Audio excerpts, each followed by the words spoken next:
Hi, my name is Harper Reed. I'm here in South Africa, Johannesburg specifically, for the Digital Edge conference.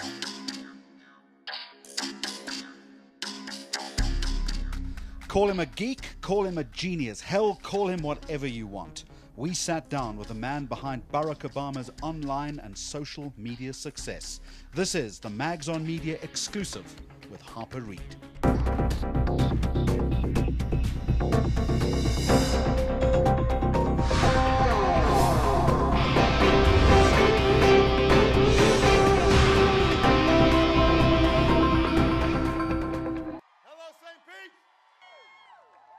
During Barack Obama's re-election campaign in 2012, it was apparent that technology and the use of social media had a big role to play in the electioneering and voting processes. Enter Harper Reed, tech guru, social changemaker, and all-round nice guy.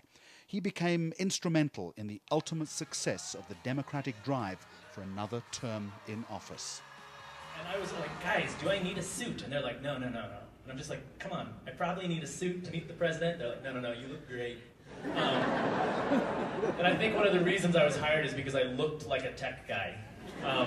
And my worry is in 2016, we're going to have all these people who are going to try and find tech people that look like tech people, and they're going to end up with homeless people running campaigns tech. So if there's a gradient there, right? So anyway, I was the CTO for 2012, and this was really exciting, and it was, super surprising for pretty much everyone. What was exciting though for me was the opportunity, but the question I kept getting, mostly from my parents, was why? Why you? I'm just like, come on, Mom, like I'm serious, I'm really competent. On a whirlwind trip to South Africa to address local ad and tech industry leaders at the annual Nedbank Digital Edge live event, he made some time to sit down with Mags on Media to discuss the development and increasing importance of tech done right in all aspects of the business. The people who I've met thus far, it's interesting to have like the digital agencies and then the kind of more established businesses coming together to kind of figure out how do we do digital, how do we build communities, how do we solve some of these big problems. When I come to events such as this, I often come knowing that I have some lessons, and a lot of those lessons were from like just things I've gleaned from coming to events like this. So it's kind of a nice cycle, right? I get to come here, I listen to all the people who are talking, and what I really enjoy more than anything is having the one-on-one conversations with people where they say, well, it was interesting that you said this is how we did this. And then having this kind of constant iteration. As an engineer, a software developer, the entire kind of world of that is trying over and over again. And I think that you apply that to communities or teams or any of the stuff that we talk about, it's very iterative.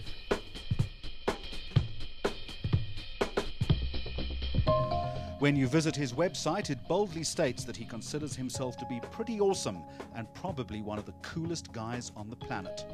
And his involvement with the Obama campaign unwittingly catapulted him into the limelight.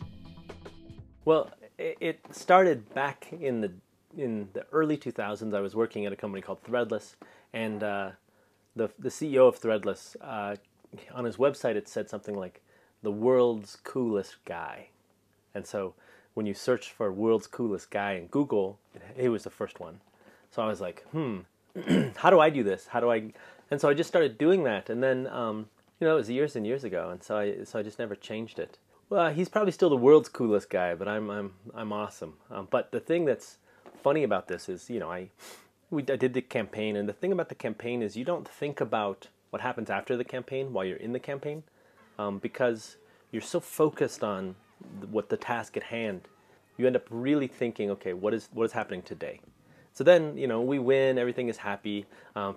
Suddenly the press and the media wants to talk to me, but I still have that silly thing on my website.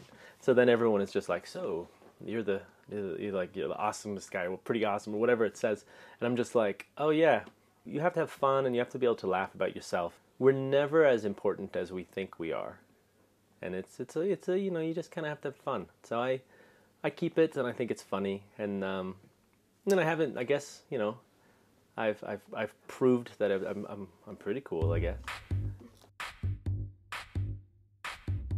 Around 2010, amidst Obama's first term as President of the United States, the importance and integration of online and social technology in election campaigning was top of mind.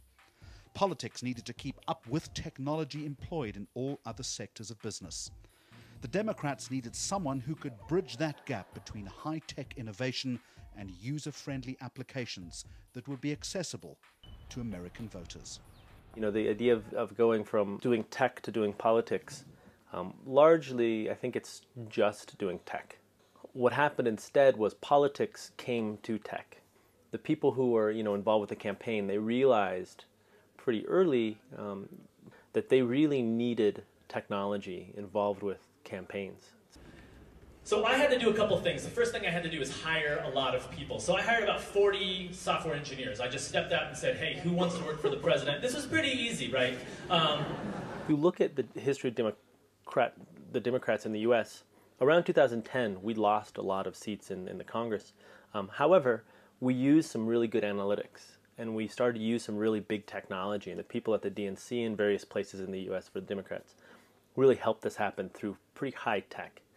And it wasn't that they had tech people that switched to politics. It was more so that they merged, they just came together. And so this is what happened in 2012 with the campaign was we hired a bunch of tech people that just did tech. And the politics, we just kind of met in the middle. It's pretty typical. So if you look at like marketing, for example, or you look at business or commerce, 5 years ago, 10 years ago, everything had an E in the beginning of it, like e-marketing or e-commerce. And now we're just talking about marketing.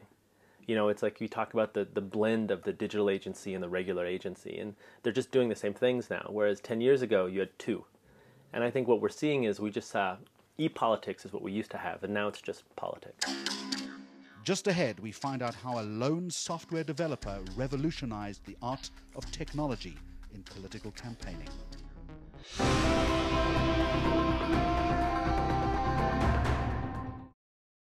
News that moves. ENCA.com.